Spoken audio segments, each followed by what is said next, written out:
Thank you. Hello, everyone. Is there a clicker or something? No, no, you're fine. Forward and back. Okay, nice. Hello, everyone. Yep, my name is Bader or Beder, however you want to say it. It's fine. Um, I think this is a good presentation to kind of end off with because the whole day we've been talking about these different protocols and a lot of different terminology, palettes, substrate, but we haven't really dove into exactly what those things are. So I'll kind of take you on the path to, if you want to get involved with developing Substrate, this is the path that you'll kind of take. And this is kind of like a pragmatic approach to developing with Substrate. So yeah, there's all my socials and everything.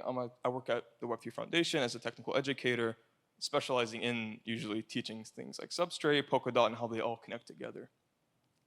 And as we've kind of seen today, there's 80 plus protocols, parachains, and a bunch of other things built using this one tool, which is called Substrate. And the meaning of the word substrate is to provide some sort of foundation, and that's exactly what it does. It gives you a foundational layer to build blockchains, essentially. And this is kind of two parts, and I'm going to be pretty fast with it so that people can get going. But kind of the philosophy of becoming a Web3 or blockchain engineer, and then of course the practical side, what you need to learn and go to in order to actually do that. So, we're gonna briefly go over these really quickly, and that's kind of redefining Web3. Web3 is backed by usually blockchain-based structures, and whereas a blockchain is kind of a finite state machine with a bunch of cryptographic guarantees, so you're actually able to verify these different state transitions. And then these are also backed by various game theory and economic concepts as well. So it's a pretty robust solution for justifying how something in a network should change. And really, this core thing with blockchain and what it accomplishes is data integrity. So you want to ensure that your data is kept, that actually has integrity. For example, most GPT models like ChatGPT, AI-based, LLM models, they lack the integrity because there's no source for data. There's no way to actually verify the integrity. And blockchain can give you a way to verify something, right? With Tansy, with everything, there's a way to verify proofs, all these sorts of very, very useful things. And you can think of it like you're just building these digital structures for the internet that make it secure and stable. So that's kind of like a brief overview of the philosophy behind it. And these are a couple more slides. Again, I'm going to keep it brief. But if it's public facing, it should probably be resilient. It should probably be secure. Think of it like a bridge. You don't want a bridge that will just fall if you drive your car on it. You need a bridge that will work. So you need to also have the philosophy behind the bridge. You can't just put a plank of wood between two cinder blocks and expect it to work. You should properly engineer something. And yeah, so with Web 2, gave us nice UX. Things look nice, but Web 3 gives us robustness and actually allows us to build resilient and secure networks and protocols. And I always like this quote by Edward Snowden. He says, like, it's just flipping bits on the internet at the end of the day, like blockchain, Web3, all these terminologies, but they still give us this foundation for doing things that matter. It ends up transforming societies and affecting them.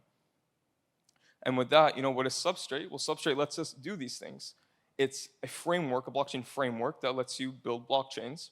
And it gives you all the different pieces of the puzzle to kind of take care of everything needed to build a blockchain, from the networking on the node side to building your own business logic in the runtime to even the underlying storage. And then, of course, forkless upgrades, giving you a way to actually upgrade this network. And here's some more terminology, but essentially it gives you generic abstraction. So it's built like a bunch of placeholders. You can kind of fill in the blank for how you want your blockchain to look, how to act, and how to behave exactly while making it pretty easy to build. It gives you tools for consensus and block authoring, fork resolution mechanisms, all these things which people don't really think about when you need to build a blockchain. It provides all of that for you. And you can see there are just numerous libraries associated with Substrate that make everything discussed in the last 2 days possible. Again, ranging from networking to storage to the various primitives that are required when you need to build your own network. So that brings us to what skills does it take to develop on Substrate? Exactly how do you get involved with this stuff? Because it can be pretty intimidating at first. It's a very large code base and used in many, many projects in many different ways.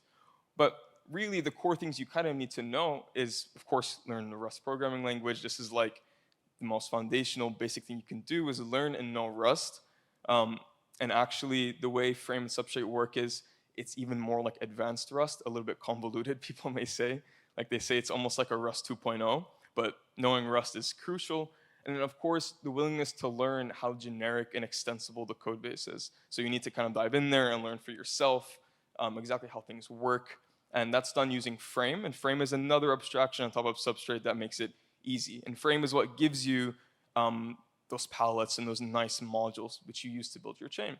And lastly, the main thing with Substrate is it's not like something which you can just take and replicate somewhere else. You take it and you innovate with it.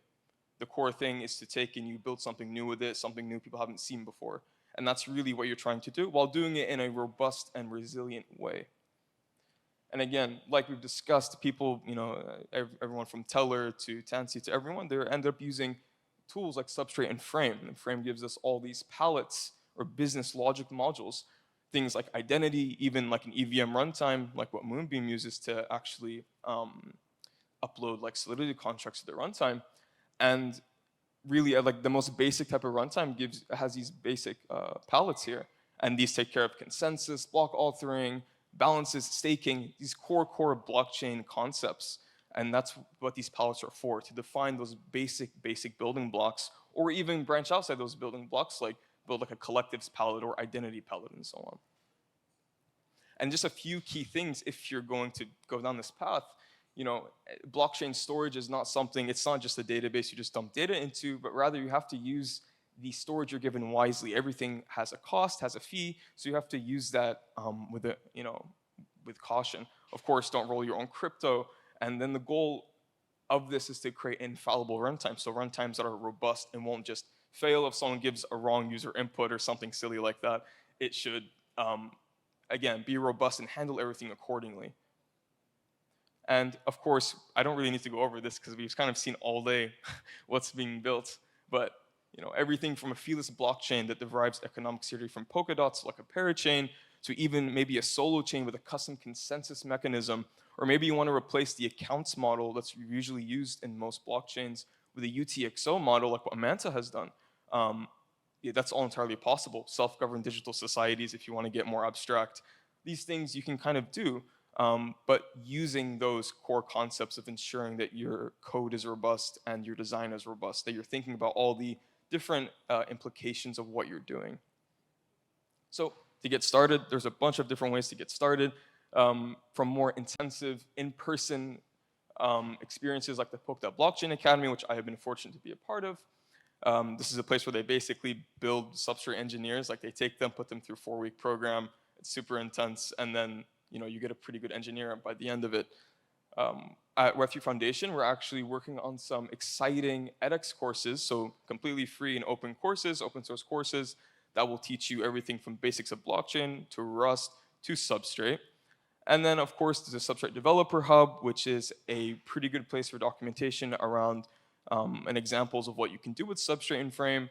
There's hackathons, as well as treasury-funded Polkadot education initiatives. Those are very, very welcome in the ecosystem. And then, of course, on the Polkadot Wiki, there's a starter's guide, which is divided into 4 different tracks. And you can kind of visit that and view where you want to. Obviously, there's more than one way to view and use Substrate. Everything from, if you just want to build like a client-side app, that's totally fine. Or if you want to get more into the protocol side, maybe build some smart contracts in either Ink or Solidity, or build a blockchain that has like a WASM runtime and develop that into a parachain or a solo chain and view the implications and why you may want to do each of these things. And yeah, that's basically it. And if you want to contact me about any questions about the previous, I'm all there. Thank you, guys.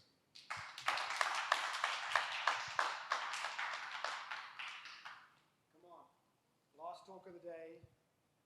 Could give it a little bit more than that. Don't go anywhere, Beta. You're the last man. So does anyone want to ask any questions for a Substrate developer? Pepe, any questions? What would you, I know this man right here basically produced this man right here. Am I right in saying that? Or is that that's a little bit, I don't want to over reach here, but your blockchain academy, he came through it, right? And then off he went to go and become a trainer and an educator at the Web3 Foundation. That's awesome, dude. Are you proud of him? Alumni in Polkadot Blockchain Academy in Buenos Aires. And we have 2 people in Web3 Foundation now, and some guys in Parity and in Parachain too. Very happy with the work. Awesome. You must be very proud, dude. Very, very proud. You are you the head Polkadot ambassador for Latin America? I am Polkadot ambassador for Latin America and now currently in Italy, in Rome. So if you guys don't know Pepe, that's the man right there. Right there. Any questions for Beta or Pepe? Any questions at all? Yeah, here we go, right here. Where is the next Polkadot Academy? Great question. Where is the next Polkadot Academy? That's a good question. So right now there's actually one going on in Berkeley. It changes each time. I don't know when the next one is going to be. There's been Singapore. Oh, is it actually confirmed Singapore? Yeah. So I guess the next one, the fourth one, this is the fourth cohort, will be in Singapore. And I advise if you plan like to apply to it, then you should start preparing like from now. And that means like go through the Rust book like completely. Make sure you know your stuff because the entrance exam is pretty tricky. They do give you an entrance exam and then they interview and then they decide if you join or not. Yeah, well, that is a preparation. Is you need to study Rust.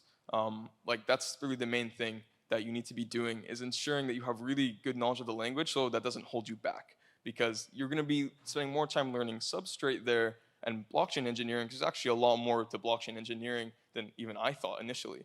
But you don't want Rust to hold you back from that or some like programming knowledge. So, but yeah, sounds like next one will be in Singapore, and there's one currently going on at UC Berkeley. Awesome, man. Well, folks, for one last time this afternoon, give it up for Beta. Great job, man. Thank you, dude. Thank you, man. And good question, actually. Good point. Guys, that's it. That's where we leave it.